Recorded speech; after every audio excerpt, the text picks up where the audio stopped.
What kind of vacation is that? The start of, the start of, yeah.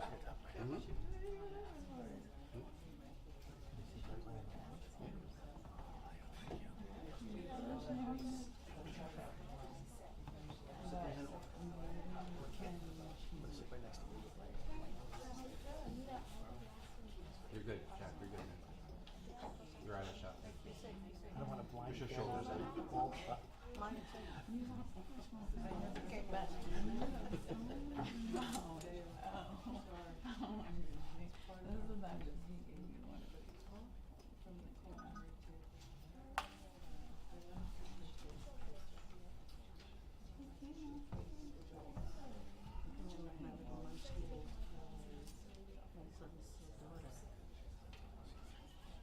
How are you presenting?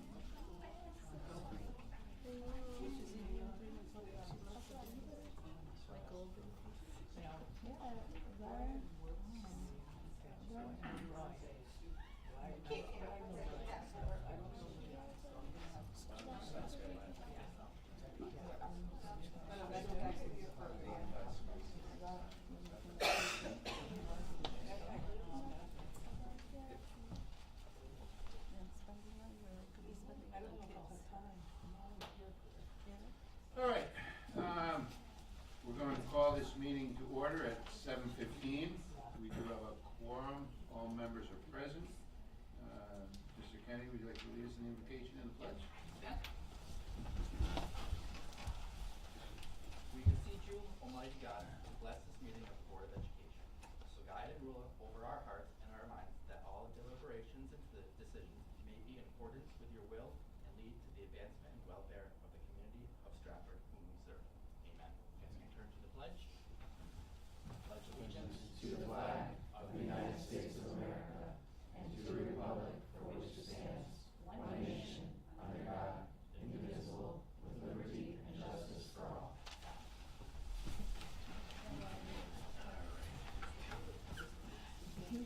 So, couple of comments. As far as our assistant superintendent, we are in the last stages of that interview process that will be taking place on Tuesday and Thursday. We're down to 2 candidates, and hopefully we will have an answer shortly for that. And I also wanted to, and I want to thank Ms. Carol Fabian for clarifying this. She had sent a letter to the Commissioner Board of Ed. I wanted to read it just so everybody could be on the same page. Dear Commissioner Russell Tucker, I hope this letter finds you well. As a member of the Stratford Board of Ed, I'm writing a request clarification regarding Heather Borges' appointment as acting superintendent within our school district. As per Connecticut General Statute 10-157, a school board may appoint a certified or non-certified acting superintendent for a period for up to 90 days, subject to approval of the Education Commissioner. Furthermore, it states that the Commissioner may extend this approval for good cause. Ms. Burgess has been serving as acting superintendent for a duration exceeding the initial 90-day period. However, I cannot confirm whether your office has granted an extension to her appointment. So I'd like your help in verifying whether such an extension has been approved, and if so, the duration of the extension. Also, I'd like to give you some contents regarding the circumstances surrounding Ms. Borges' appointment. Superintendent Dr. Sunday was placed on paid administrative leave on December 21st when Ms. Borges was appointed acting superintendent. Since then, several significant matters have arisen that require attention and leadership of a certified superintendent. These include, but are not limited to, the commencement of the 2024 school year budget process, the hiring of a new assistant superintendent, a redistricting study aimed at optimizing resources, ensuring equitable distribution of students across our district. Decisions of such significance should be made with the oversight and guidance of a long-term certified superintendent. Ensuring compliance with statutory regulation is vital for maintaining the integrity and effectiveness of our educational institutions. Thus, I request your prompt attention to this matter to clarify and ensure that our district remains in adherence to applicable laws and regulations. Please let me know as soon as possible the status of Heather Borges' appointment as acting superintendent and whether any extension has been granted. I greatly appreciate your help. And the response was from Mike McKeon, dear Ms. Carol Fabian, and I just want to make sure everybody understands this so that there are no more doubts or dispersions cast in Ms. Borges' role. I'm writing in response to your email of yesterday evening. On April 4th, 2024, to Commissioner Russell Tucker regarding the status of Heather Borges, whose appointment by the Stratford Board of Ed as acting superintendent was approved by the Commissioner in a January 19, 2024 letter to Mr. Henrik, Chairman of the Stratford Board of Ed. Given that Mr. Henrik submitted that original December 22, 23 letter to Commissioner Russell Tucker regarding Ms. Borges' appointment, and as my understanding is that Mr. Henrik is still board chair and therefore may have similar questions regarding Ms. Borges' status, I am copying on this email as well. As noted in Mr. Henrik's December 22, 2023 letter, and acknowledged in Commissioner Russell Tucker's January 19th response, Ms. Borges' appointment was effectuated pursuant to Section 10-157B of the Connecticut General Statutes. Section 10-157B provides a local or regional board of education may appoint as acting superintendent a person who is or is not properly certified for a probationary period not to exceed 1 school year, with the approval of the Commissioner of Ed.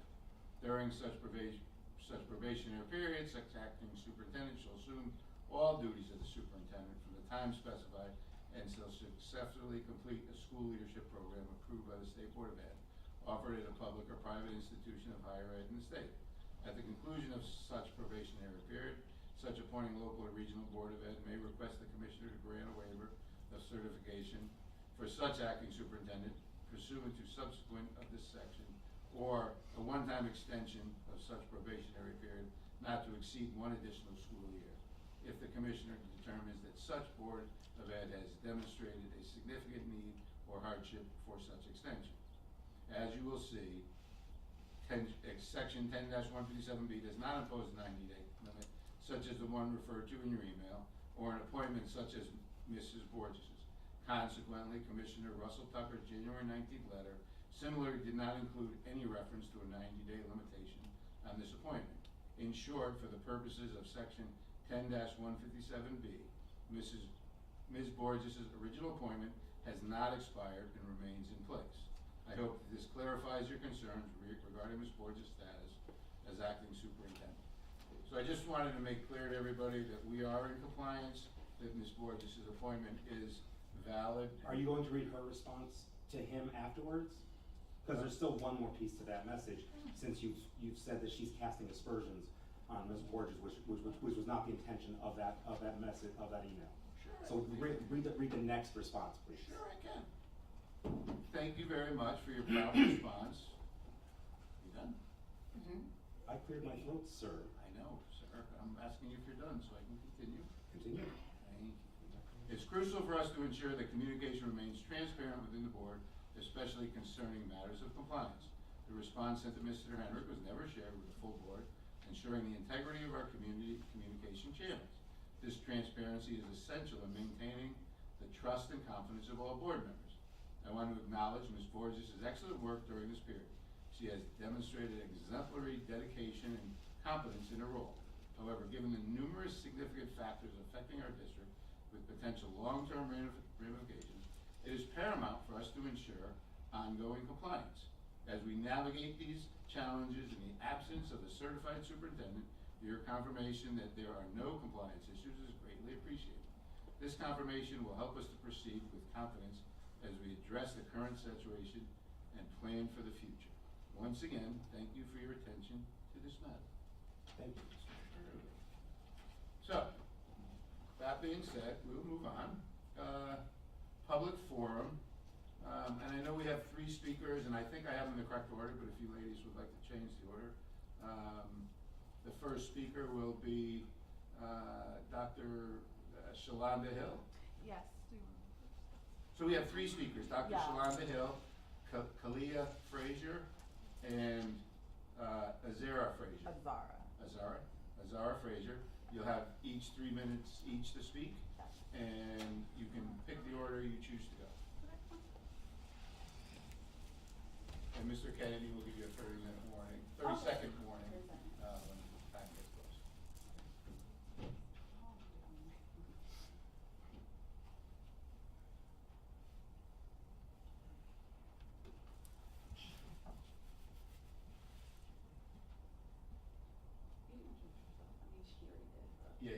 state your name and address for the record. My name is Kalia. And your address?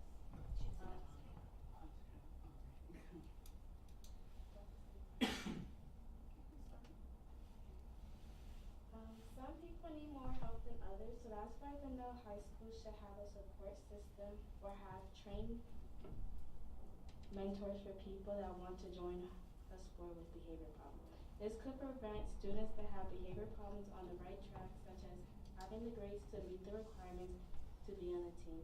Also making sure the student is doing what they're supposed to do. In December of last year, I got into an altercation with this girl that was on the same basketball team as me.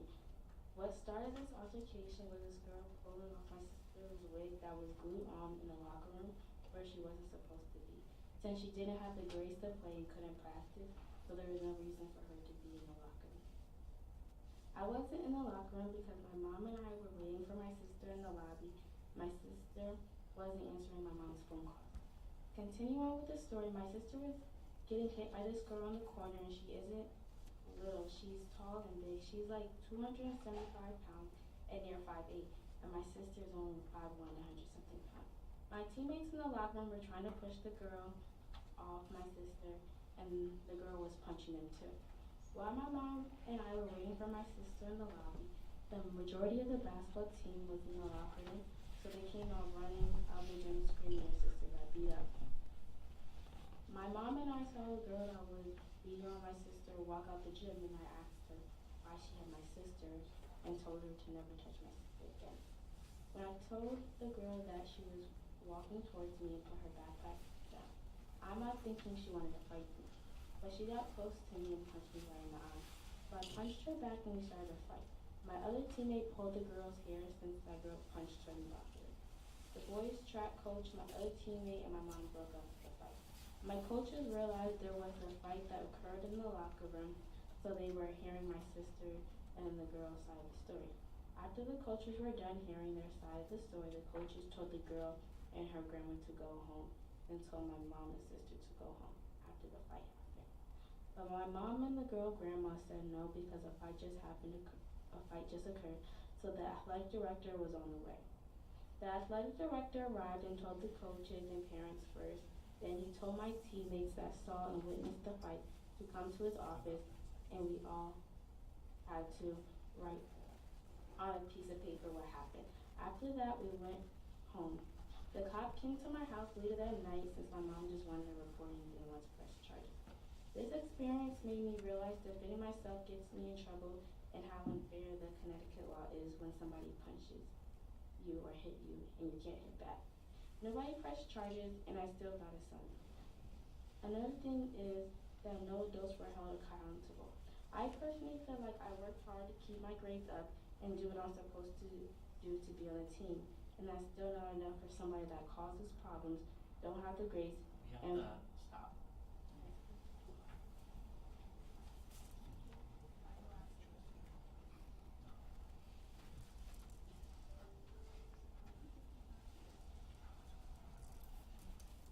You want to laugh for me? I have to say my name. Do I have to say my name too? What's your name? Dr. Shalonda Hill.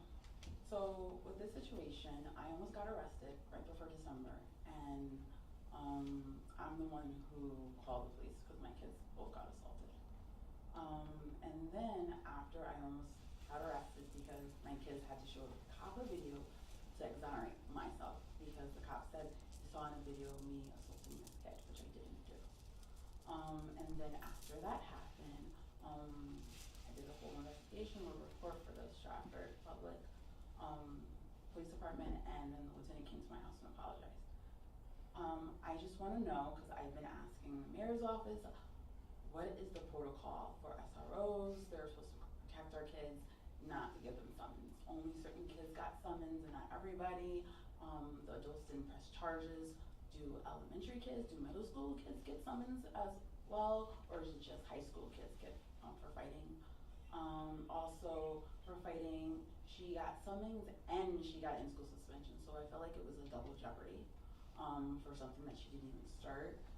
So I haven't had anyone reach out to me from Stratford Public School regarding the situation, about all the questions that I had. I know Ms. Borges did an investigation, and then she put protocols in place, but I felt like my kids were bullied last year on the basketball team, with a child who wasn't supposed to be on the team, who had behavioral concerns, and it happened this year as well, and I asked for those protocols last year, and then this year, my kids get assaulted in school.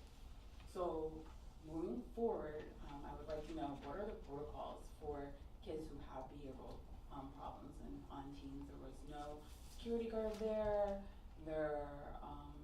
Do the coaches go through training, de-escalation training, CPI, PMT, any type of training, instead of putting these kids who are dangerous on a team, because not just one kid was hit that night, multiple kids. And I felt like it should have been known, because there was a brawl that happened at New Haven, and that was all over the news. But this brawl that happened in Stratford was before that, and nothing happened. It was nowhere. So the first time it happened last year, when my kids were being bullied, I brought it to the attention of the athletic director. It was like swept underneath the rug. And then this year, a big brawl happened, and still, there was no public awareness of this. So my concerns are still there. Nothing happened to any of the adults, athletic director who put the girl on the team, the coaches who sent the kid through the foyer with all the girls there, still upset that they got beat up by her in the locker room. So there are a lot of protocols that Heather put in place after this concern, but this was my second concern, and it should have been happened last year when I addressed this.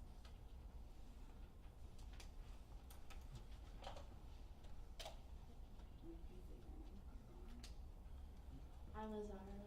So what happened was in the locker room. So Can you just pull the microphone down for a little bit?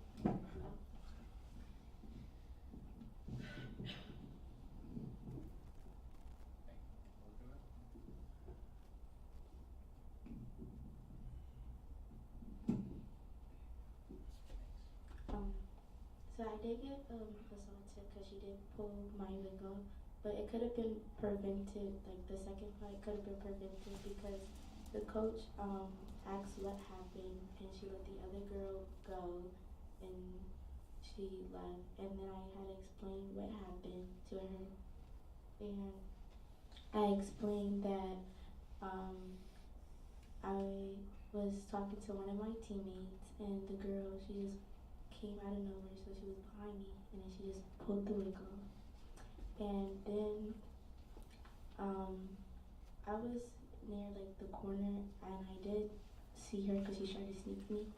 So, and I have no shoes on, so I did defend myself, so I had to put my hands up, but I didn't get hit or beat up because another one of the teammates did pull the girl, and also another teammate was recording too to have evidence. And when the coach came, because somebody went to go get the coach, but she came at the last minute when it was over, and she asked what happened. I told her what happened, and instead of her letting the other girl go, she could have let the other girl stay in a different spot, so the second fight wouldn't happen in the lobby. And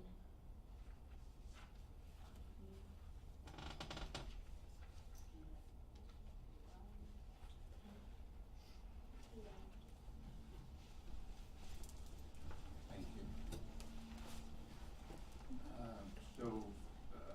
I'm sure some of the staff has spoken to you guys, but I'll let Ms. Borges respond offline as need be. So, but thank you for coming to speak out. Moving on, we have student representative Baron Alfrey, and I probably said wrong again. It's all good. That's right, it's yours. Okay, you're up. All right, thank you very much. All right. Good evening, everyone. There we go. Good evening. I hope you had a nice vacation. Going back now. On April 9th and 10th, Benel successfully completed their NIAS Collaborative Conference. Benel received very positive feedback from the visiting team. Some of the sound bites from the team included: There's a lot of pride in the school. You have a strong positive culture and climate that people can see and feel. If my students are half as positive and happy to be in your school as your students are, I'll consider myself lucky.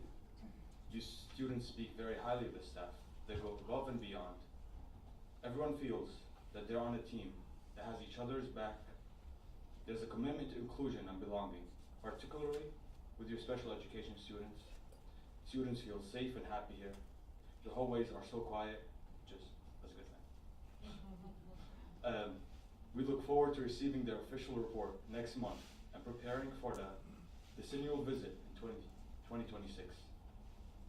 We are thrilled to announce that two Bunnell High School juniors have been selected to serve on the 2024 Barnum Festival Royal Family. At Sunday's coronation, Joey Darbilly was named Prince, and Jenna Bernardo was named Queen. The two were selected for their scholastic performance, extracurricular involvement, and volunteer activities.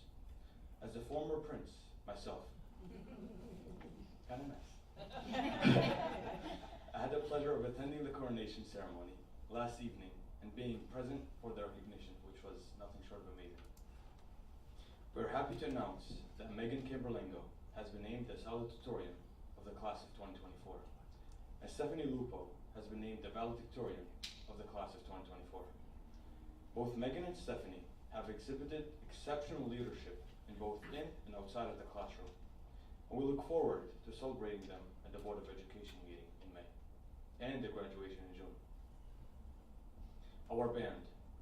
On April 6th, our indoor color guard placed in 3rd place out of 14 color guards in the Musical Arts Conference, earning them the bronze medal.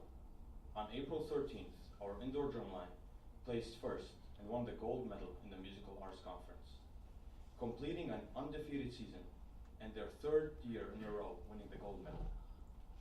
Since 2010, they have won the gold medal every year other than 1 year, because I wasn't in. That's something good. We are very proud of their accomplishments. The band is also preparing for their spring concert, which will be held at Bunnell High School on May 21st, and will appear in the Stratford Memorial Day Parade in May. Stage and choir. The musical 9 to 5 is May 17th, 18th, and 19th. There's a new choir at Bunnell High School called Bel Canto, and we have 30 new members. We are very excited to be starting this new triple choir. Humanities Department. The Black and Latino Studies students and SOUL members participated in the Student Summit, the second Student Summit, breaking the boxes and revealing our boundaries, hosted by CIRC on April 2nd. As a result of the conference, students felt very empowered and confident in their identity. Senior Kayla Johnson was a runner-up in the final 4 round in the Rory's 4-way test speech contest. We are very proud of her. The registrars of voters are visiting the civics classes this week to discuss the election process and the importance of civic engagement. The 11th graders, the science department, the 11th graders will be taking the NGSS standardized test on April 24th. Science teachers have been preparing students through NGSS aligned tasks and assessments, questions embedded into the science curricula being taught. Hezron Maynard, a senior at Bunnell High School, competed in the Youth in STEM, a Leadership and Change Maker Summit on Saturday, April 6th. At the CT Science Center,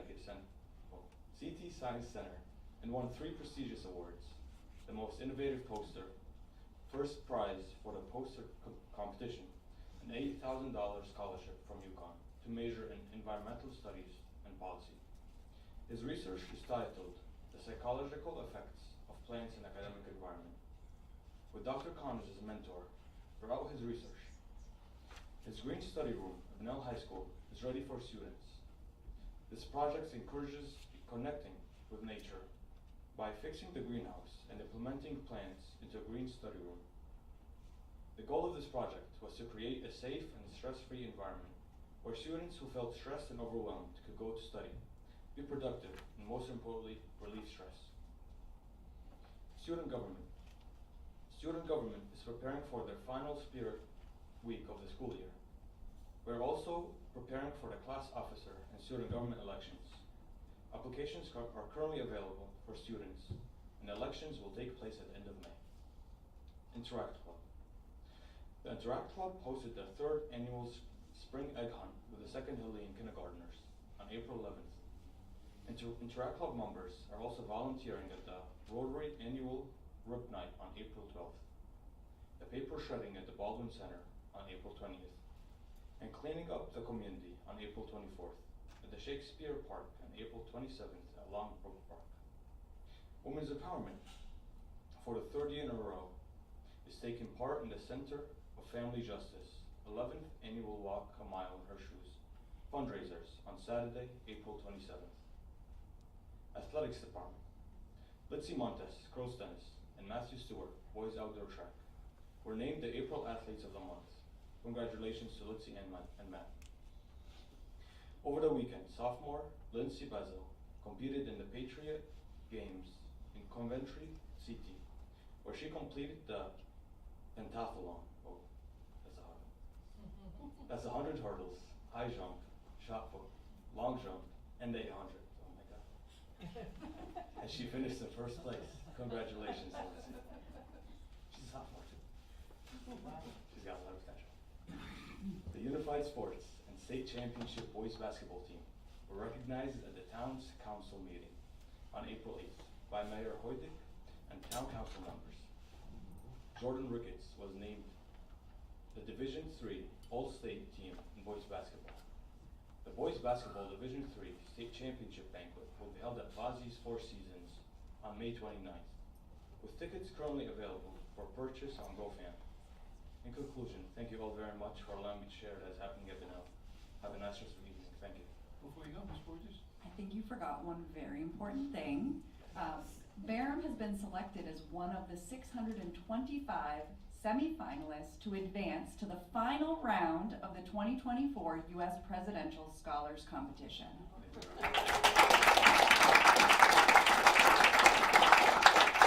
It is all thanks to the Board of Education at the school.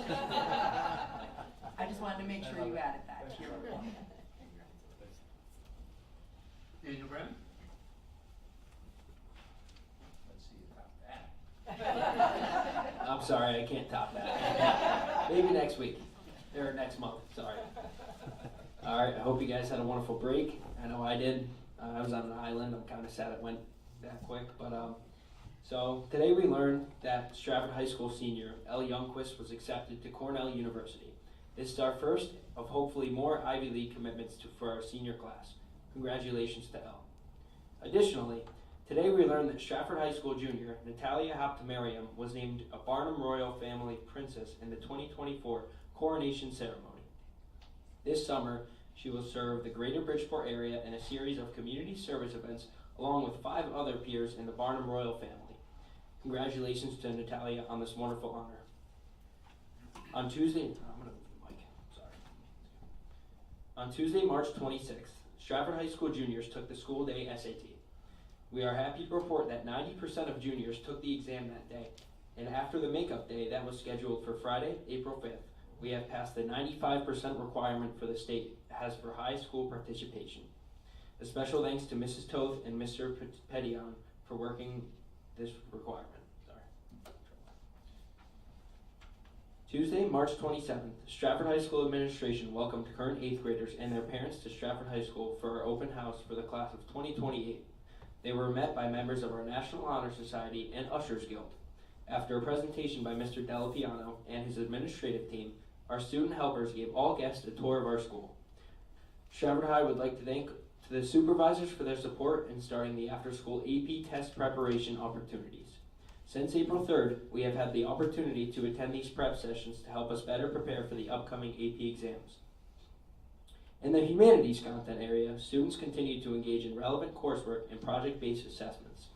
In Mr. Frazek's senior economics class, students are currently engaging in personalized budgeting project, interviewing parents and calculating variable and invariable costs to ensure they effectively can manage income from salaries in their chosen sector. In Mrs. Rubel's advanced placement AP government course, students engage in a March Madness bracket using student-created Supreme Court case briefs to analyze its impact on society, and then evaluating for the most significant winner within the bracket. In the math department, we recently had a group of 12 students from the SHS math team compete in the MAPP competition at SCSU. The group worked hard, worked together, had fun, and represented Stratford High School very well. The math department inducted 13 students from the class of 2025 into the SHS chapter Mu Alpha Theta on Thursday, April 11th. And from a teaching perspective, students have become accustomed to the collaborative tasks and math conversations that are required in IM Math. Teachers also continue to learn about and experiment with the practices of thinking classrooms. They continue to collaborate to find ways to blend IM with vertical surface group experiences.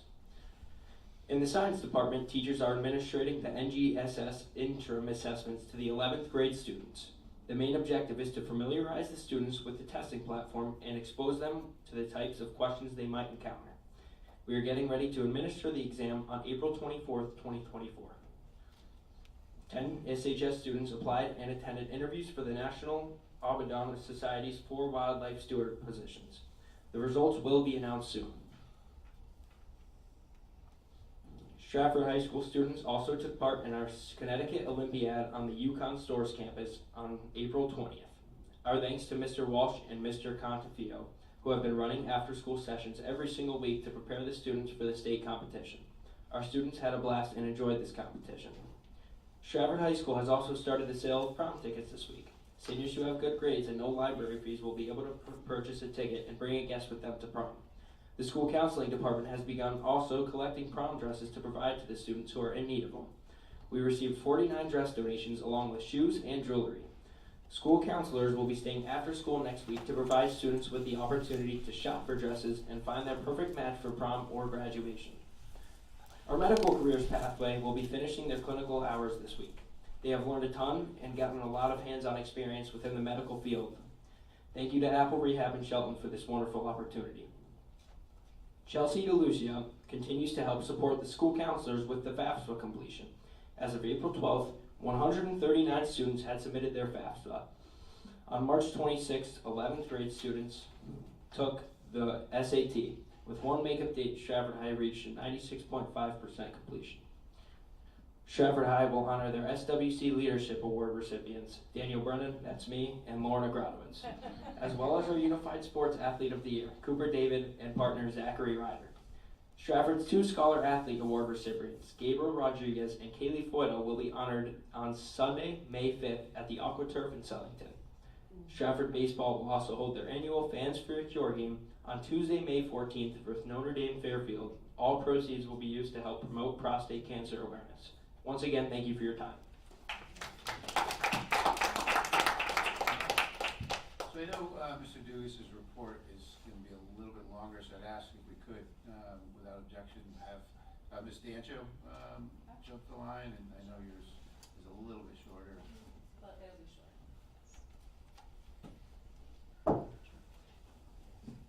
Thank you, Stratford Board of Ed, President, Board of Ed members, Ms. Borges, and Ms. Mangini for having me here today. I'm Laura Dancho, and I represent the 120th District in Hartford. I just wanted to point out really quick that the Bunnell High School boys basketball team will also be recognized on the House and Senate floors at the state capitol at a date to be determined. We're in the process of coordinating that with both principal and Ms. Borges, and we'll present them a citation on behalf of both the representatives and the Senate.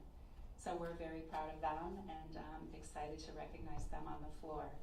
I also wanted to say that last week we've been having sessions. We've had very few. We're starting actually tomorrow. It's going to start ramping up to our end date of May 8th. But Kristen Record, who's here today, she was voted to be a member of the State Board of Education. So that was brought up on the House floor, and the vote was passed. So we're excited to have her represent us at the State Board of Ed. As far as what's happening with Board of Ed bills that are happening, or education bills that are happening on the floor, there have been no education bills that have been brought to us on the General Assembly floor as yet. There are many that are coming. Some that we might be watching would be, I have them here. House Bill 5417 is about public school libraries, and pretty much about censorship of certain books in schools and how that might affect school libraries moving forward. Whether or not these are actually going to come to the House floor is unknown at this time, and a lot of times these bills are still a work in progress, so I can't really talk to you in specific detail about what is involved in this bill because it changes a lot before it may come to us on the floor. But that is something that we might want to keep an eye on. SB 5 is about school resources, which is also something that we might want to be looking at. It's requiring the state to fully reimburse school districts for any excess cost of special education that are more than 4.5 times the net current expenditures per pupil for each Board of Ed. So we all know that funding is a concern and something that we're fighting for on the House floor, so that is something that's coming forward. Another one that also Ms. Recker testified to at the Capitol in committee is the Senate Bill 287, which is an act concerning indoor air quality in schools, and that's basically looking to make sure that our schools are safe and we don't have mold issues and issues with carpeting or whatever, and where everyone's breathing clean air. So I think that these are all very effective things and something that I will certainly support moving forward, and I will be happy to stay in touch with everyone to let you know how this moves forward on the House floor. But that's really all I can say at this point. If anybody has any questions, I can try to address that for you to the best of my ability. Does anybody have any questions for Ms. Dancy? So, Bill 287, the indoor air quality. Yes. Are they considering funding sources for this? So I'm not sure exactly how the funding is going to work at this point. It doesn't talk about funding. I'm sure there's going to be grants available. It says right here, it allow the DAS commissioner to award grants to reimburse the cost of performing the inspections and evaluations, provided this is the only grant under the program that can be awarded to a school district that is not in compliance with the inspection law. So it looks like they're working on grant funding to allow schools to proceed with the air quality compliance. And then you had mentioned, was it SB 5, for fully funding the ECS grant? Yes, so the budget, you know, for fiscal year 25, we voted on that last year. It's a biennium budget. This session is a work in progress, and amendments to what we passed last year are things that are currently on the table. So right now, the budget is probably going to be unchanged, unfortunately, for fiscal year 2025. However, there will be a press conference on Thursday. I can't really speak to the details of that, but there will be an alternative to make some changes to fiscal year 2025, which will be a benefit to our school in particular and any Alliance schools. So that is something that we're going to keep a watch on, and certainly I'll be participating in that on Thursday, and I'll be able to have more details on that after that date. Okay. And then lastly, last year I think they passed SB 51, and Ms. Borges might be able to speak a little more about the grant we received through the Home Builders Association, and so SB 1, Section 31 was the funding bill for that grant, and that was not taken up last year, but we did receive a grant from the Home Builders, I think it was through the Home Builders or HBI, for, what's the exact term, workforce, for people in the trade, for trades, technicals, like technical trades. Yes, and so last year SB 51 passed, but the funding bill was not discussed. Do you know if there's any discussion or? I haven't heard anything in specific about that, but I can certainly inquire on that. Okay. this week with the people on the education committee. So it's SB1, Section 31. Section 31, Yeah, okay. would be the piece of that, so. Okay. And we did receive the grant, we are looking to move forward with that program, but I think part of that is to also have the state fund their piece of it. Was that bonding? Do you know if that was bonding? I don't know. Okay, I can find out, because this, It was the funding mechanism, but I don't know how I didn't Okay. see the bill, but Okay. just given the numbers, so. alright, because bonding is separate, Okay, so, I can inquire on that. okay, be great to know. Yeah. And anybody else have any questions? Mr. Brett?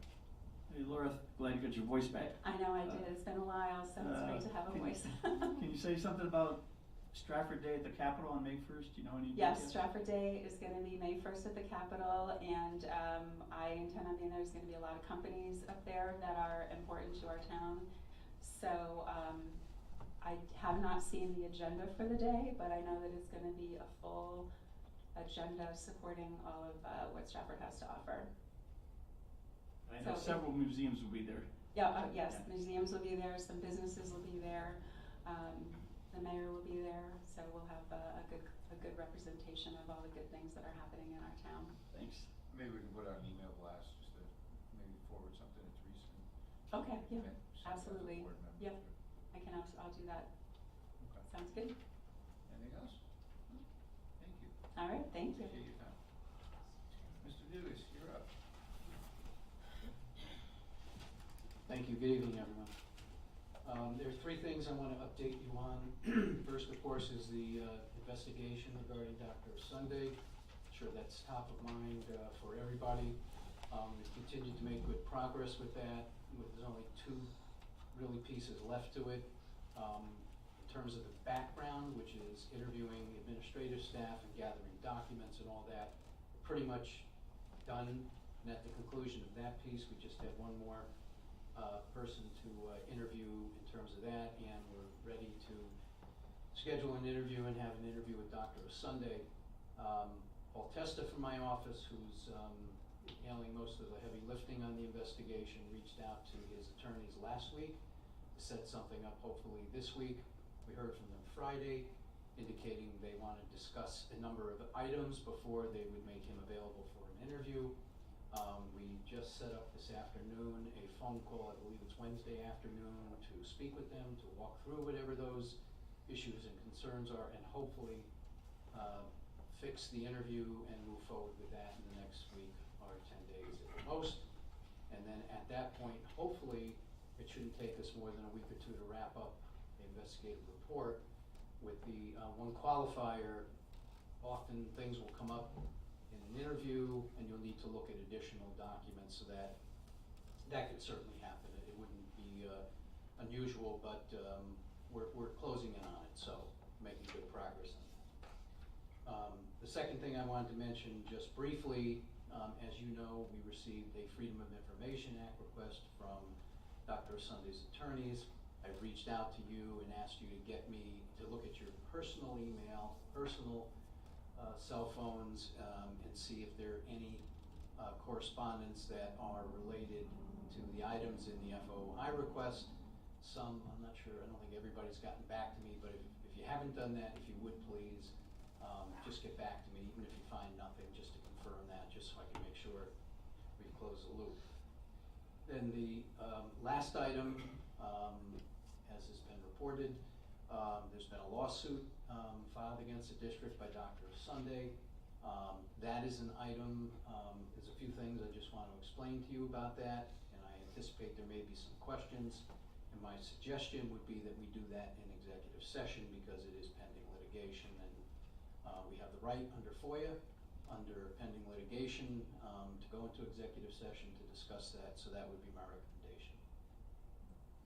So, I look for a motion to move into executive session to include board members and Attorney Dugas to discuss pending litigation? Correct, specifically the suit by Dr. Sunday against the board and board members.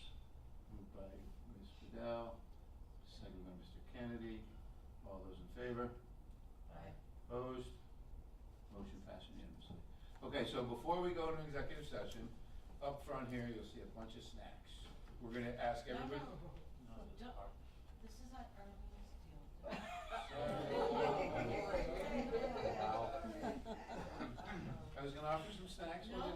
think somebody's hungry. No, but leave it as our least deal. Not yours.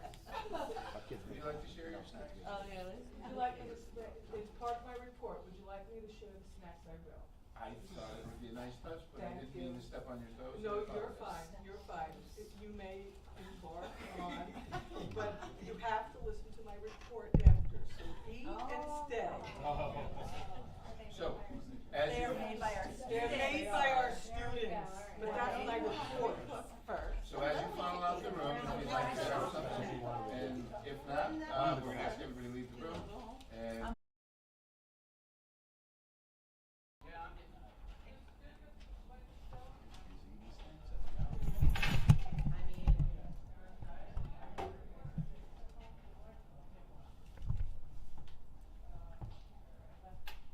Okay, take a motion to come out of executive session. Moved by Mr. Bell. Kennedy, all those in favor? Opposed? Motion passed unanimously. As soon as the members. Sorry.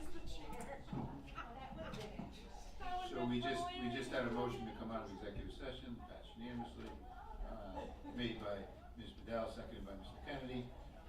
We'll wait for the staff to come back in, and we will start with the superintendent's executive report.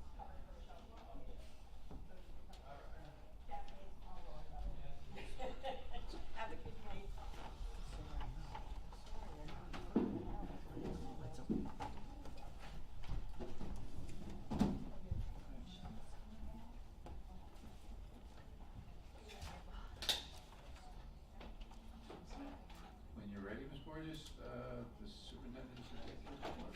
We'll give you a minute to. Swallow from the scone. That was delicious. Okay.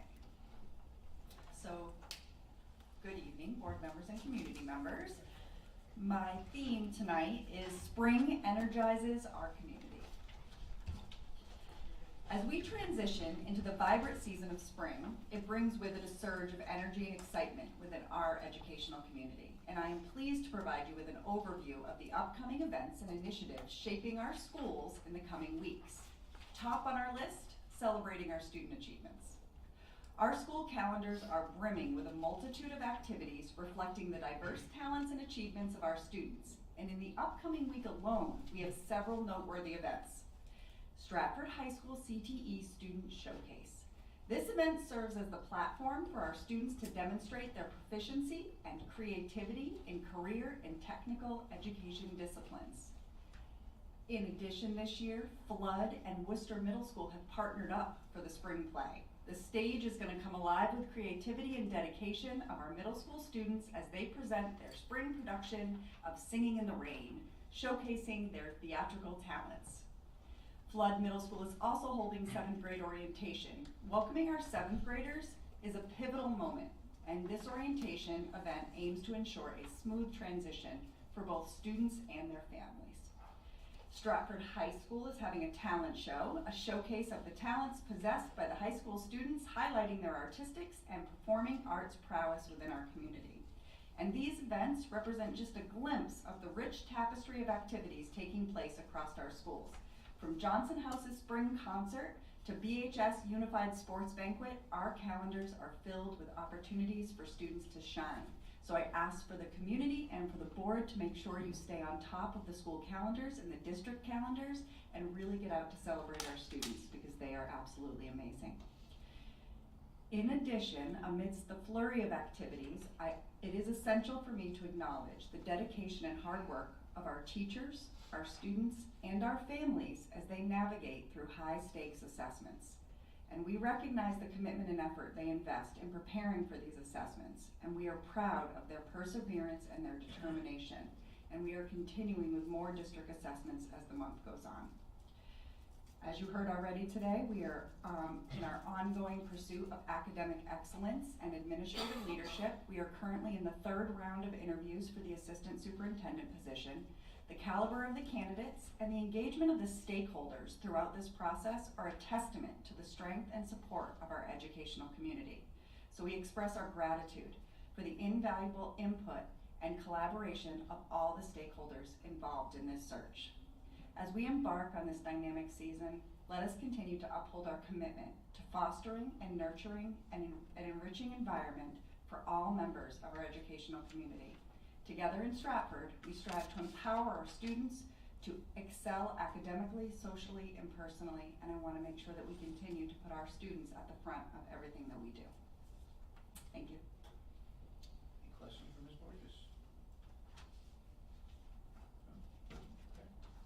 Ms. Mangini? Good evening, everyone. I thought it might be a nice start to my report this evening to share some personal professional news. I was recently elected as chair of the National Association of School Business Officials, SFO committee, and that is the Certified Administrator of School Finance and Operations Committee, and that's what the SFO stands for. If you ever get an email from me, you'll see it in my signature line.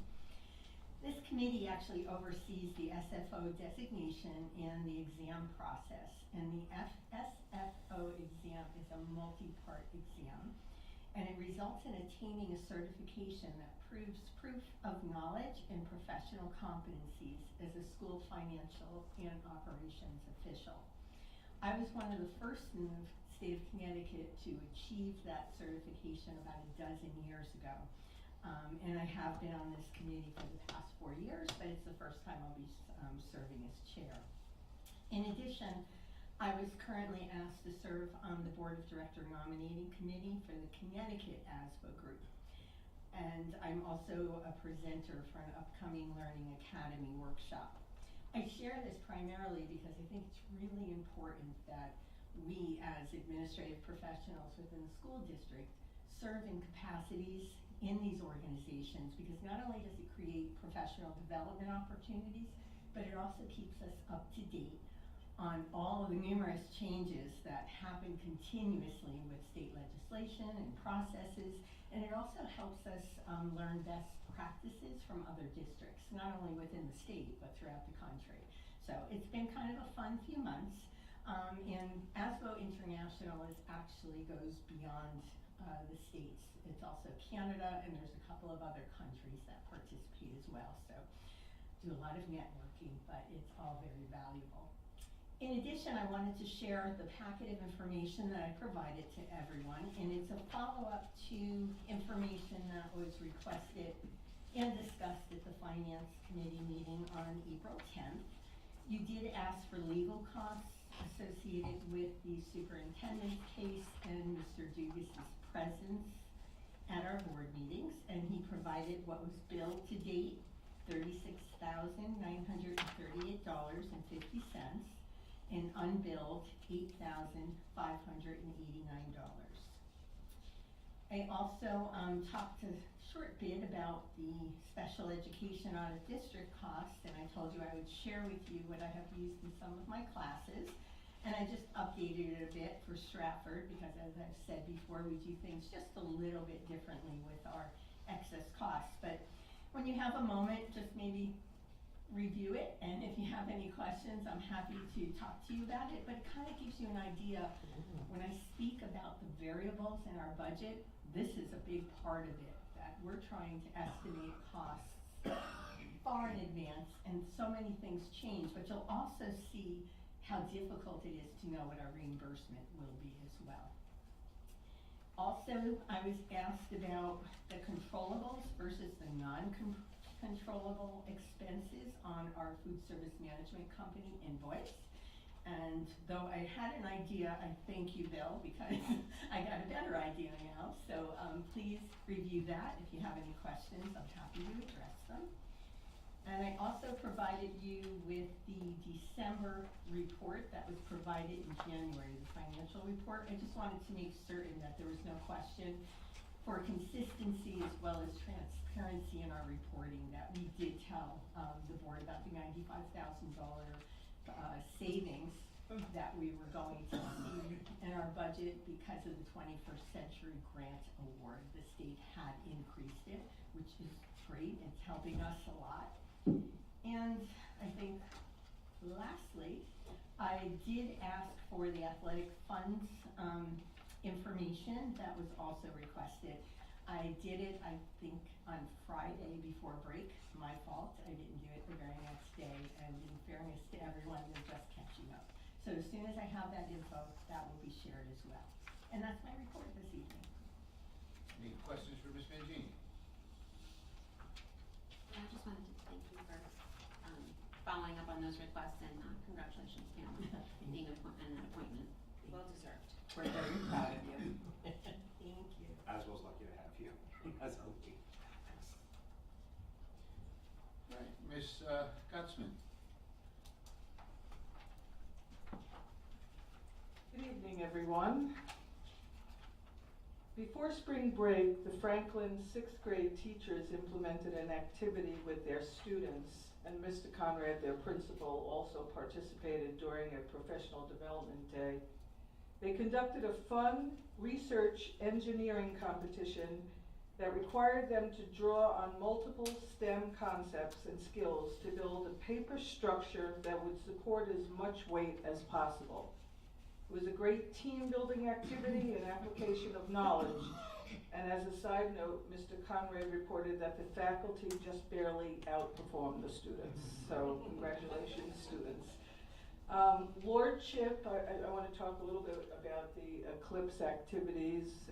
Most of the schools did participate, elementary especially because of the time zone, but I wanted to highlight two. Lordship had a great time with the Eclipse. The students spent the day learning about it and doing Eclipse activities. Everyone gathered in designated locations on the grounds at 212 and viewed the eclipse with the appropriate viewing glasses, and they all had a great time. Stratford Academy Johnson House incorporated the eclipse into their 10th school-wide celebration. Students and staff enjoyed the rare spectacle outside on the fields, along with over 100 parents and family members who came to share in the experience, which is great. At Bunnell High School, students in the pre-nursing program have been shadowing practicing nurses' aides at Apple Rehab Shelton Lakes. Participation in this experience will give students the ability to earn professional certification as a CNA.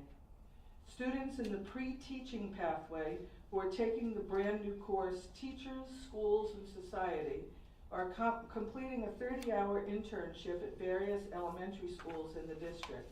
Students who successfully complete the course will earn 3 credits through Southern Connecticut State University, and hopefully they'll come back and teach for Stratford. On May 15th, Wilcoxon will have a 45-minute creative collaboration period. Teachers will be facilitating SEL-related activities in their classrooms, and students will be able to participate in an activity of their choosing with peers in different grade levels. Some of the choices will be yoga, painting, board games, charades, and building with blocks. And they'll focus on relationship building, turn-taking, and coping strategies while they play together. During the week of April 8th, high school band and orchestra students from Bunnell and Stratford high schools began traveling to Second Hill Lane School after the high school day ends to give instrumental lessons in their elementary band and orchestra counterparts while their elementary music teacher is temporarily away from the building. There are approximately 32 high school students serving as instructors, working in teams of 2 to 4 on specific assigned dates. They're displaying the utmost professionalism, a true testament to the daily work they do with Dr. Ryan, Mr. Habiger, and Mr. Miller. I'm sorry if I butchered those names. They're music teachers at Stratford High and Bunnell, respectfully. The elementary instrumental students are sharp and inquisitive thanks to the instruction of Mrs. Hooten-Racine, and are so excited to learn from their high school instructors. They are learning so much about what it is like to be in a musical ensemble in high school and building excitement to continue their journey throughout their school careers. And hopefully some of those 32 students will become music educators and some come back to Stratford. And finally, notice I'm pushing the teaching career. And finally, during my meetings with high school administration on course selection reports and scheduling for the 24-25 school year, we're seeing an incredible demand from students to enroll in CTE courses, particularly the culinary arts and teacher training pathways. huge thank you to the culinary arts students from Bedell High School and Stratford High School, and to their instructors, Brian Newmeyer and Leon Monsanto, for the wonderful treats the students baked for the Board of Education. And I highlight this, I love to highlight students, but they did all the baking, they did it on short notice. We really wanted to share. I'm not telling you which school is which. It's not a competition yet. When the culinary department starts, you know, Iron Chef and the best bakers, then you can decide. But please take some of the treats home with you. We didn't want you to eat on camera. So we have some plates and napkins, but I really do, all kidding aside, want to share with you that it would be my recommendation that you start looking at and analyzing the CTE courses, because that's our kids' passion. And if we can tap into our students' passions, we won't lose them. So my recommendation for next year is to do an analysis, because it's the numbers are just showing that the passions are here, and we have to capitalize it and grow our CTE pathways. So thank you for that's my report. And So you said it would be your recommendation to analyze that next year. yeah, Why not now? because I'm leaving. You can just tell them. No, that you can do it That's now. why you're so happy today. I'm This finding is that. my way. No, you could do it now. Okay. It's just a lot of work. Sure. And when I say recommendation to analyze it, for example, culinary alone at one school had over 500 kids want to take the class. We don't have that capacity. But if you reorganize and look at the way we structure high schools, it's not just about the CTE, but it's about what our kids are passionate about and moving on in the future. That's something that Stratford has a strength in. I remember 10 years ago when I was really working, the CTE, I sent my teachers to go to Stratford to look at the model. And that's true from the high schools that I went to. When they were talking about CTE courses and pathway courses, and they didn't have it in the high schools where I worked, I would send them to Stratford to show them the model. And I think this model can grow and get even better and become a model for the state. So maybe you could, before you go, put some numbers together, and just forward them over to the curriculum committee, just so they have a little bit of a head start on that. Sure, You know, just, sure. We already have the numbers, you know, for culinary, like I said, over 500 students in the intro course interested in the teaching, over 195 students. You have that passion, it's going to grow. So, Absolutely. yes, I can. Mr. Clark. Hi, thank you, Dr. Carlson.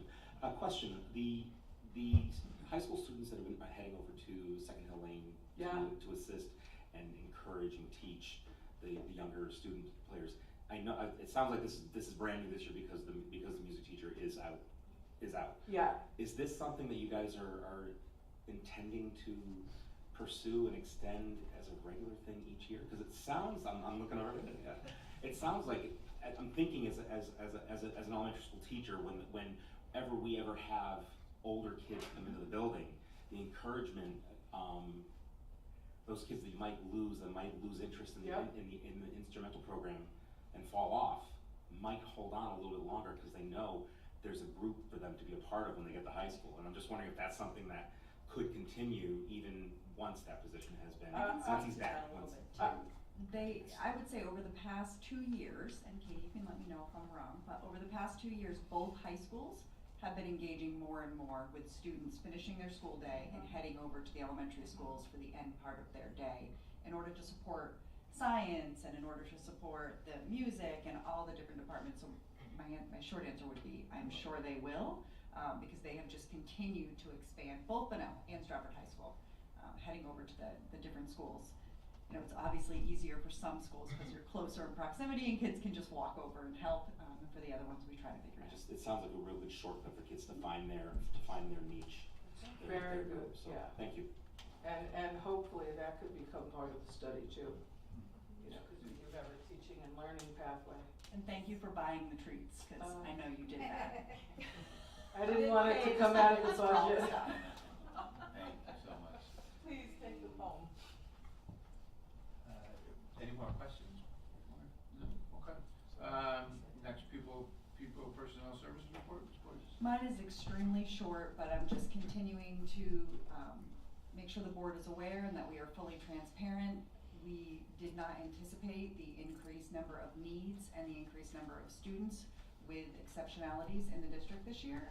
The accounts are trending significantly in the deficit, and next month in the 300s clinical costs, you're going to see that go even further.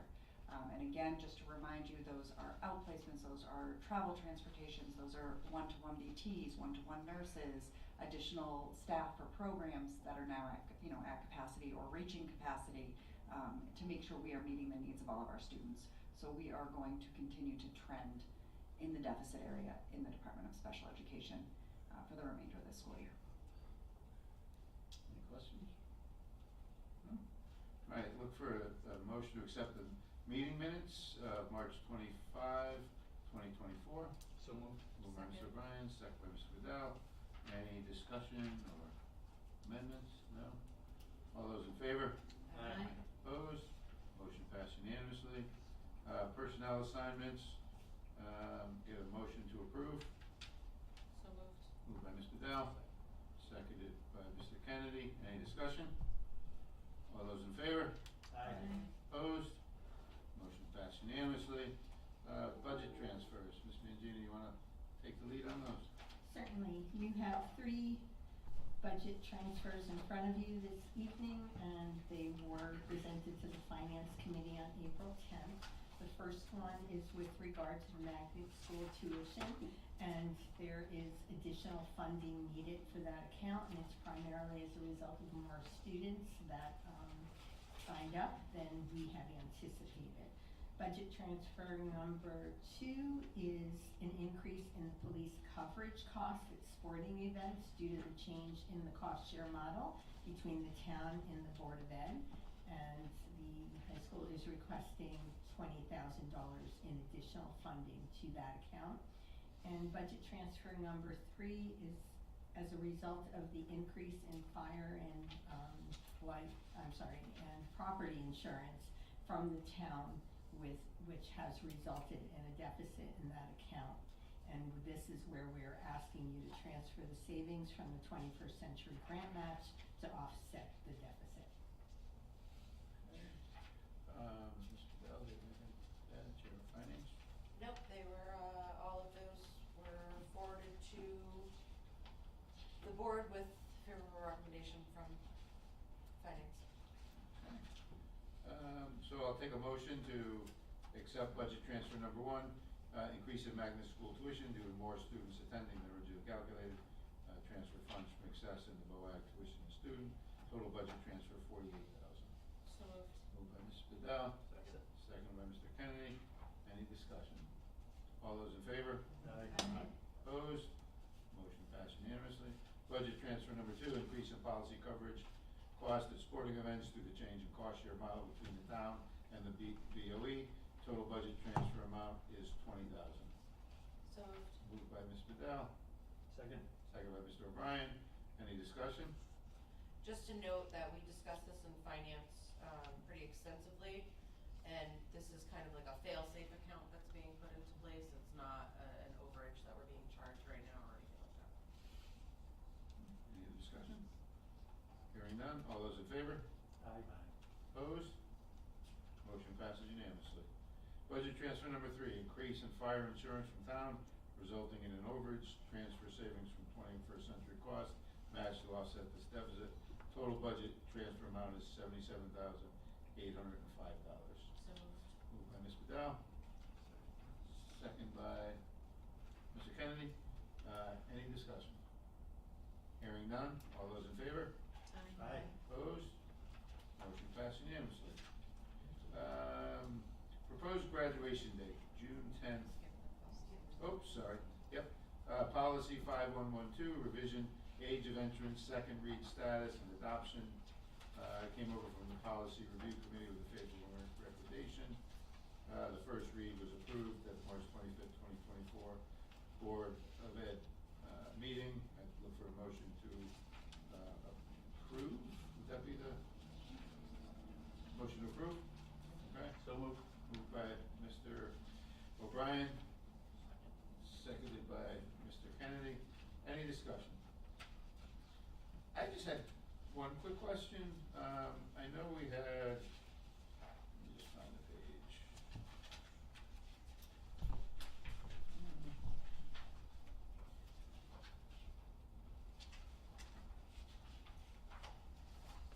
So is at the end of the page, in summary, it says the parent with a 5-year-old has the option of not sending until 6, and the parent with a 6-year-old has the option of not sending a child until 7.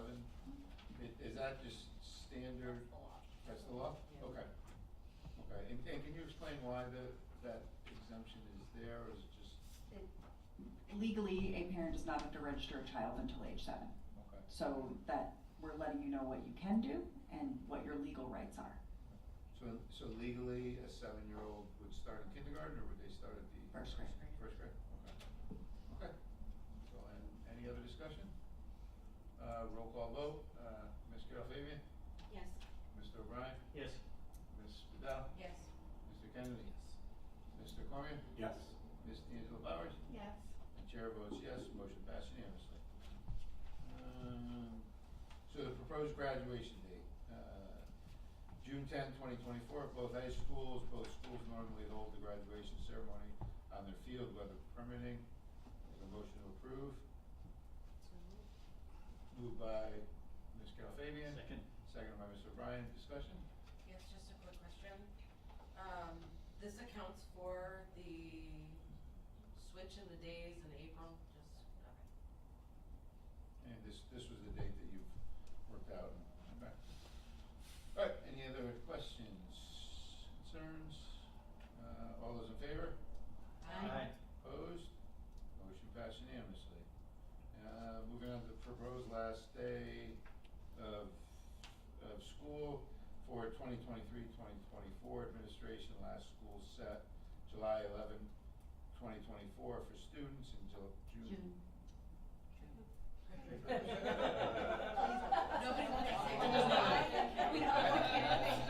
I saw the you guys squirm a little when they talk about high school kids teaching, but you're gonna make them squirm a little more, so. I'll start again. Proposed last day of school for SY 2023-2024 administration. Last day of school set, June 11, 2024 for students, June 12, 2024 for teachers. And we would need a motion So to approve. moved. Approved by Ms. Vidal. Second. Second by Mr. O'Brien. Any discussion? All those in favor? Aye. Aye. Opposed? Motion passed unanimously. And then, so we have in our agenda the proposed calendar frame for the school year 2024-2025. Do you want to, well, first we'll take a motion to approve. So moved. Moved by Ms. Vidal. Second. Second by Mr. O'Brien. Discussion.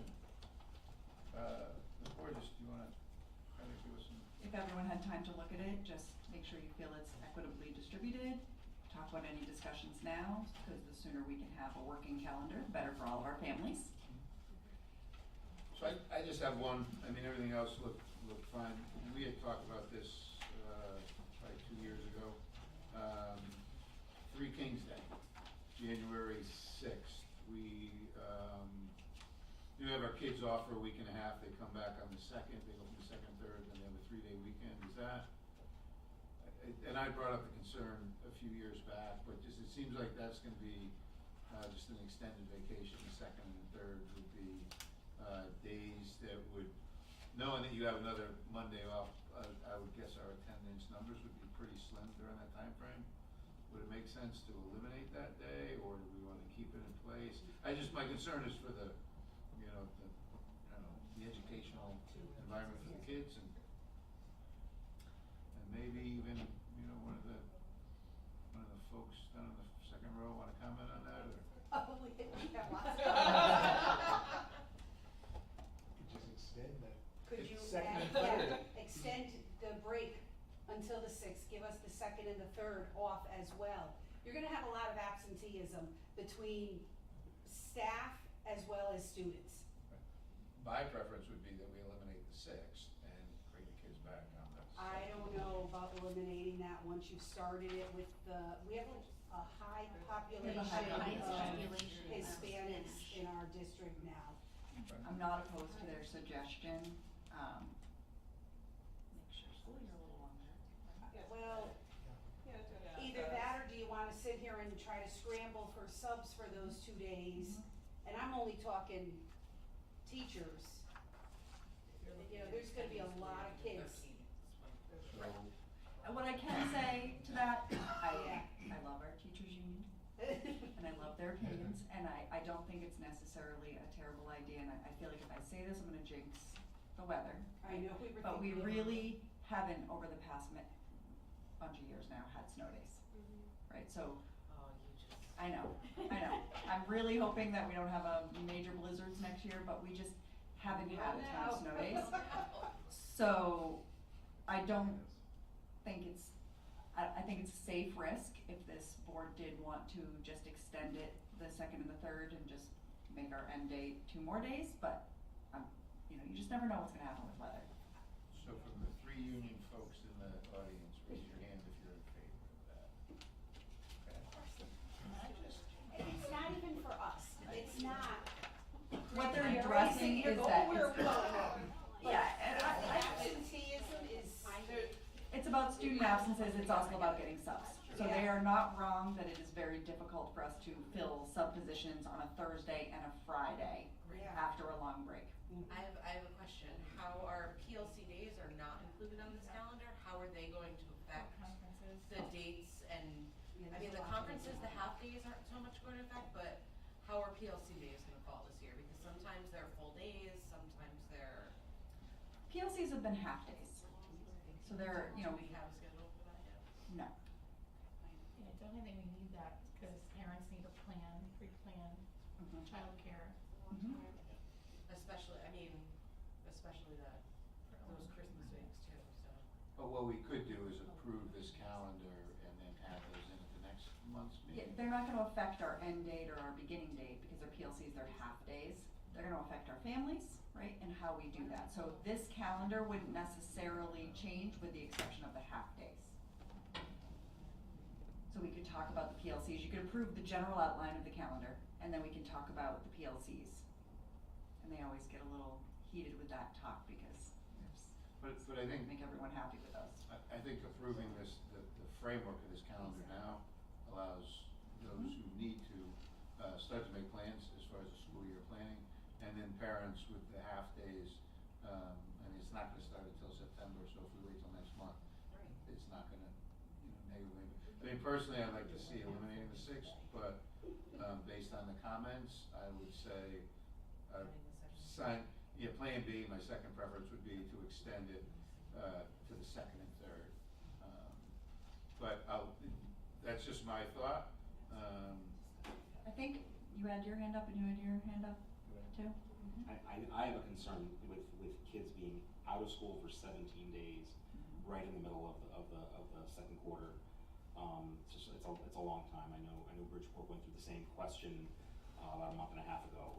They had 3 different versions, and the version they went with is very similar to this one because of the concern of that 2.5 weeks, almost 2.5 weeks. Counting 17 and a half days is a lot. Any other discussion? I was just going to, again, emphasize that, having 3 Kings Day is one, to the point Mrs. Julian made, right, we've already given it before, so it's, people now know and expect it.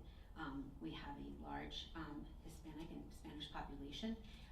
We recognize Christmas, we recognize Jewish holidays, we should recognize, their celebrations as well. With that, I also would, want to put out there that we might want to look at, and not necessarily for the next school year calendar, but consider the addition of adding Eid, the end of the Muslim holiday, as I know other districts have begun to add that in based on their population and what is the needs of their community. The other to Ms. D'Angelo Powers and I think Mrs. Bedell, but the PLC days, having those on here in a clear manner, and then, also just the format, this is just a me thing. It's confusing, and I've done a lot of school calendars. If we could stick to, and parents have questions as it is all the time over the school calendar, if we could stick to the same format, like so that the like from last year, the weekends are marked in green, the holidays are marked clearly, and under each month it's marked clearly what that is, that would, Do that easily. be helpful. We can do that, absolutely. Any other discussion? So we have a motion to approve as it stands. Do we wanna make any amendments to this? What is your pleasure?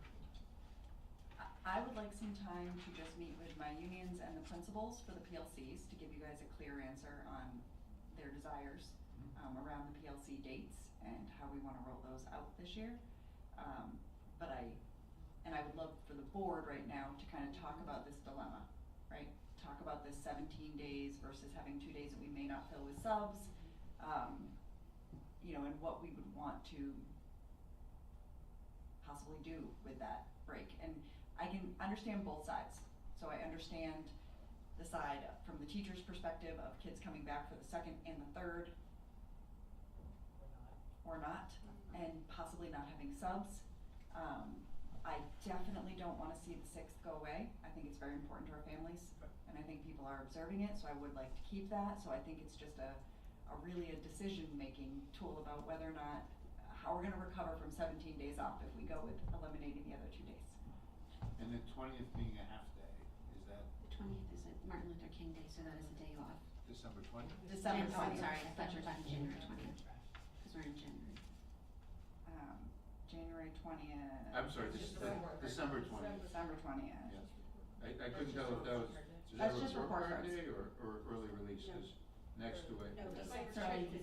That's why we need to color code it. Not early Yes. It's not an early release, I think it's just, No, it's a half day, it's a contract, it's oh, that's early release. contract, it's a half day, right? Yes. Okay, so it is a half day contractually. Okay, so we couldn't eliminate that. So, it's,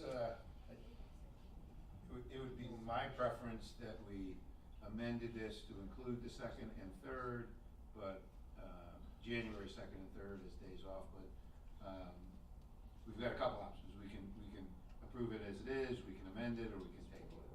And I would leave that up to you guys. It was not, it was a suggestion, but there's a motion on the table, so, we can vote on that motion, we can amend it, or we can table it. Because these are bigger issues, I think you should table it, that's my personal opinion. And I think everybody should have a little bit of time to let it sink in and let us make a prettier copy for you with good colors that you can all look at. And let us hear from you. Yeah, and just a little time. Okay. So, I'd make a motion to table. motion by Mr. O'Brien, Second. second by Ms. Bedell, all those in favor? Aye. Opposed? Motion passed unanimously. Okay. So, if for some reason you feel comfortable with waiting till next month to address it?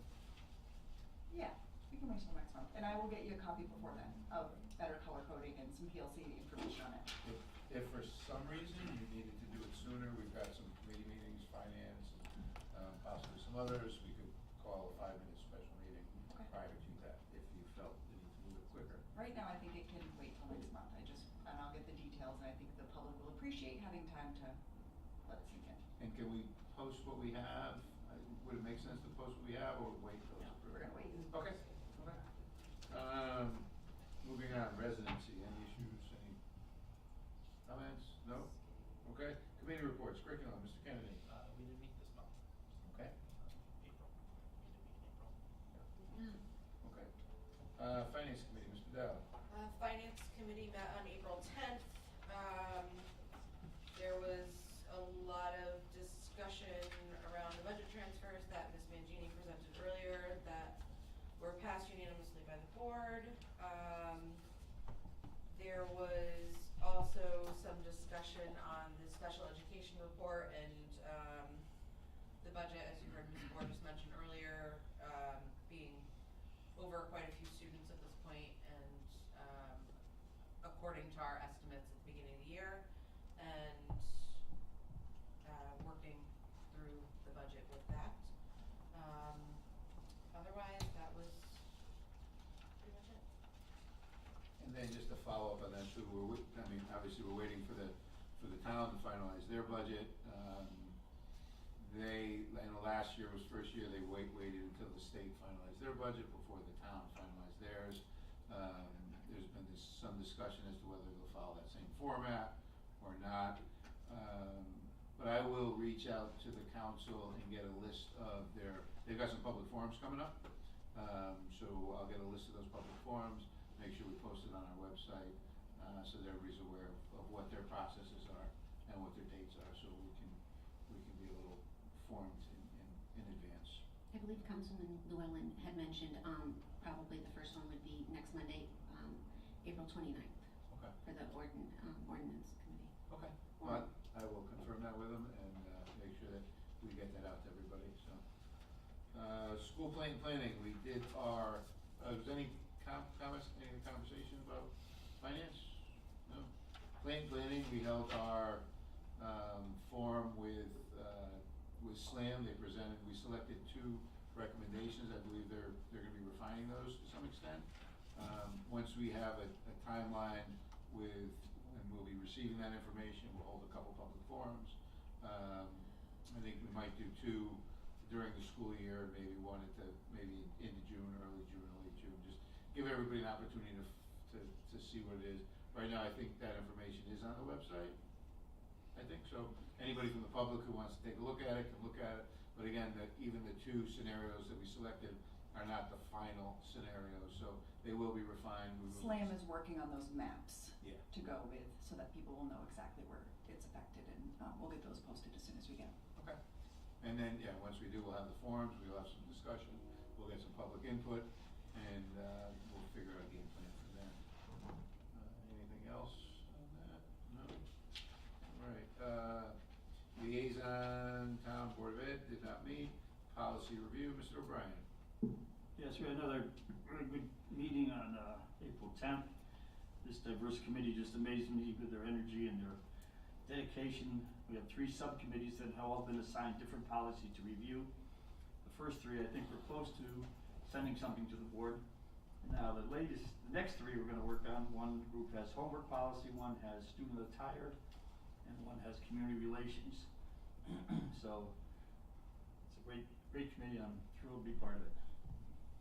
Any discussion, comments, additions? Can I just ask a question? Sure. Mr. O'Brien, do you know, has the cell phone policy been discussed? I know, I've mentioned it since last year, that it's been brought up as a concern by, teachers, administrators, that it's, very outdated and could use an update.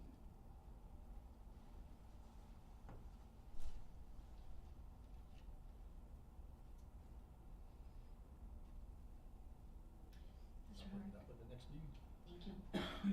Just so you know, we're also having our code of conduct meeting to talk about how the rollout went this year, and part of it is the electronics and the cell phone, so they may have some ideas to be sharing with the policy committee. I figured as much, but I know that it was part of the code of conduct, and yet it to reference it, and yet it wasn't updated, so I just wanted to make sure that aligned.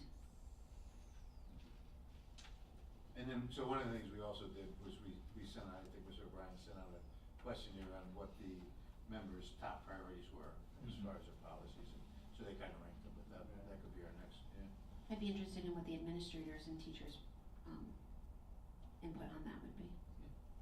Thank you. Mr. Kennedy. So we have our athletics meeting on this Thursday, upcoming April 25th. But one of the things that I just wanted to do today is we do have a couple of members joining the committee. So I would like to make a motion to appoint 2 new members of the committee who are part of the Booster Club. And those 2 members are Dave DeRosa and Jamie DeVito. So I'd like to formally make a motion to appoint them. So moved. Moved by Mr. Carol Fabian. Any discussion? All those in favor? Opposed? Motion passed unanimously. I don't know, if just make sure that, Ms. Lakutis has all their contact information so she can get them on the list. Any No, that's it, no. Bylaws Committee, we scheduled a meeting last 2 weeks ago, but plumbing put an end to our meeting. Thankfully, the plumbing was fixed shortly after, but, yeah, so. Can't get around that one. Naming Committee, I had asked Ms. Lakutis, we do have one presentation, to look into May, was it May 6th, I think? That's it. Monday, May 6th? Monday, May 6th is a possible day to start our discussions about our application. I asked her just to poll the members to see if they would be able to make it, so, we'll keep you updated on that.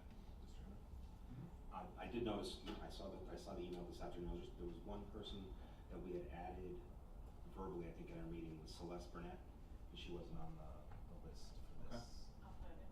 Okay, thank you. And Personnel Committee has not met. Personnel Committee will be getting involved in the final selection of the Assistant Superintendent, so as that narrows down, we'll get them to work. CABE, Ms. Carol Fabian. Sure. CABE is having a legislative wrap-up on Wednesday, May 15th. Some items that will be discussed are education funding, teacher certification, the education mandates, indoor air quality, the disconnected youth task forces, and any legal updates.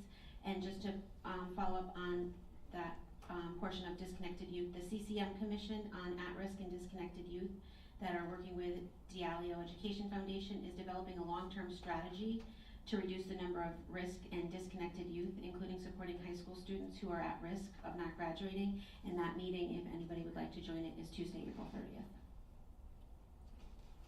Any questions? Mr. Kennedy, CS. Yeah, no huge updates, they just, approved their capital improvement plan this past month, so, only real, update this month. No updates on building needs. I just have one more. So in the in our report, we had 18 retirements listed. Is that what we had expected? I know we had some budget adjustments because of additional retirements. I don't think there were 18 retirements. I think you might be counting retirements resignations. Because I don't believe there were quite that many. Let's see. We have 1, 2, 3, 4, 5, 6, 7, 8, 9, 10, 11, 12, 13, 14, 15, 16, 17, 18. So they're actually resignations. Okay. No, they're retirements. That's what I meant. I'm sorry. Yeah. I misspoke. When I'm very visual. When I was visualizing the list I've been working with to calculate, I didn't think there was quite that many. Perhaps there are. I'll go back and check. I know that, as I've said before, when we're estimating some savings, we don't take them on like psychologists, social workers, those kinds of positions. But I'm sure this is accurate. It's from HR. Okay. Okay. Yeah, I just didn't know if that was reflective of where we were, if that would create maybe possibly some additional savings. Possibly. But, that's it. Any general good and welfare? Good. I just wanted to share, Representative Gresco had messaged me that he wanted to send his apologies that he was not able to be here also tonight, that he was in session in Hartford still. Okay. Can you do me a favor and just get Ms. Lakutis his contact information? Sure. So she can email him and love to have him any chance he can be here. So, but just because I know May our schedule changed, we're on a Tuesday, so he's aware of when our meetings will be. Ms. Bedell. Yes, I just wanted to bring up, for Dr. Graff specifically, 2 of your students interviewed with a friend at a hospital, 2 of your CNA students, and they came through as pure rock stars, according to this friend. So something is going on right in these pathway programs. Just to reiterate what Ms. Gotzman went over with us, she said they were just absolutely impressive and they were hired. Congratulations. Thank you. Anything else? Okay, so we have a couple days here, but seeing no other business, take a motion. Is that a motion? No, Oh, good and welfare. Okay. My own good and welfare, I'll take any good ideas and get rid of this cough. Thanks, Kristen, for your idea. But I'm so fortunate with retirement to be able to get out there into the schools, and one thing I keep hearing over and over is the staff loves seeing us there. It just shows that we care. So on the 28th of March, I was invited to observe the 3rd grade class of Mrs. Daubenspec at Eli Whitney and her math coach. So I spent an hour there observing them, and they had this great teamwork they did, where the kids were broken in 2 or 3 groups working on whiteboards, and just very impressive. And both those staff members are impressive. I guess Jessica, the math coach, is a presenter, I think, around the country. And the 2 of them also have created a care closet. And then on the 12th of April, I went to Second Hill Lane School for their 4th grade dual language Revolutionary War project displays. And those kids what they did, I learned a lot from them. They put on some great displays, and they were so informed, and there's a lot of good things happening out there, and I'm always glad to see it. Thank you. Anything else? Motion adjourned. So moved. Second. Second by Mr. O'Brien. All those in favor? Aye. Opposed? Motion passed unanimously.